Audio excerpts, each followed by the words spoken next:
Fala pessoal, bem-vindo outra vez, para mais uma aula. Dessa vez uma aula sobre o grupo protoctista, na verdade mais um reino aí dos seres vivos. E o reino protoctista antes ele era chamado de reino protista, só que nesse caso aqui ele é um reino polifilético. O que é um reino polifilético? Ele é um reino que tem várias origens evolutivas, A gente sabe que reino Monera, reino Fungi, reino Plantae, reino Animalia, eles são reinos monofiléticos, Todo mundo ali é parente evolutivo. Nesse caso aqui, a gente vai ter inserido nesse grupo dos protoctistas as algas e, os protozoários. Vamos lá. Quais as características gerais do reino protoctista? Eles são eucarióticos. O que isso significa? Eles possuem membrana nuclear, certo? O reino Monera, eles eram procarióticos, eles não tinham a membrana nuclear. Eles podem ser autótrofos ou heterótrofos, ou seja, eles produzem seu alimento ou eles não produzem seu alimento, através da fotossíntese, por exemplo. Ou ele é heterótrofo, ele tem que se alimentar de uma fonte externa. A maioria é unicelular, alguns formam colônias e alguns são multicelulares, que é no caso das algas, que não são unicelulares, são algas que podem chegar até vários metros de comprimento. Eles podem ser móveis, ou sesses, ou seja, fixo, vivem em água doce, vivem em água salgada, e como eu já falei para vocês, é um grupo polifilético, tá? E como também já falei, eles são protozoários e as algas. Vamos lá primeiro para os protozoários. Eles são unicelulares, tá? É formado só de umas células, e eucarióticos, que eu já falei para vocês, eles possuem um núcleo celular. A maioria é heterótrofa, tá? A maioria se locomove, inclusive a sua classificação se dá de acordo com o tipo de estrutura que ele tem para locomoção.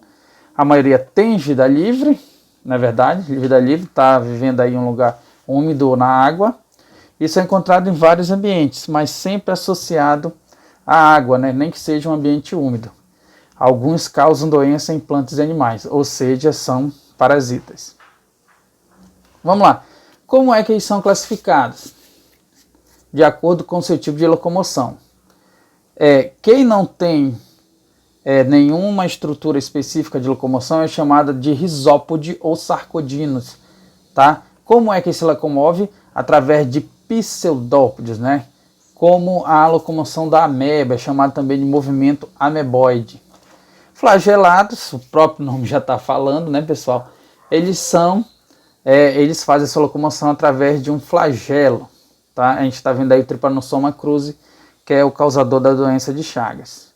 Ciliados possuem cílios, Fica até engraçado a gente estar falando isso aqui, que é óbvio. Como são os cílios? Eles são mais numerosos do que os flagelos e mais curtos, É só você lembrar dos cílios dos olhos, que são curtos, só que tem grande quantidade. Já que no flagelo tem pouca quantidade, às vezes um ou no máximo 2 flagelos, mas tendo só um funcional. Foraminíferos, tá? Ele também se locomove por pseudópodes, mas só que nesse caso aqui eles têm uma carapaça de carbonato de cálcio. Apicomplexo, que não tem estrutura de locomoção, tá? E são todos endoparasitas. O que é um endoparasita? Endo significa dentro, Parasita você já sabe o que é, então ele é um parasita que vive dentro do corpo do seu hospedeiro. Como é que eles se reproduzem? Eles podem ter reprodução assexuada e reprodução sexuada. Tá? Na reprodução assexuada, o núcleo se divide, o citoplasma se divide e pode ocorrer por fisão binária múltipla, ou por brotamento.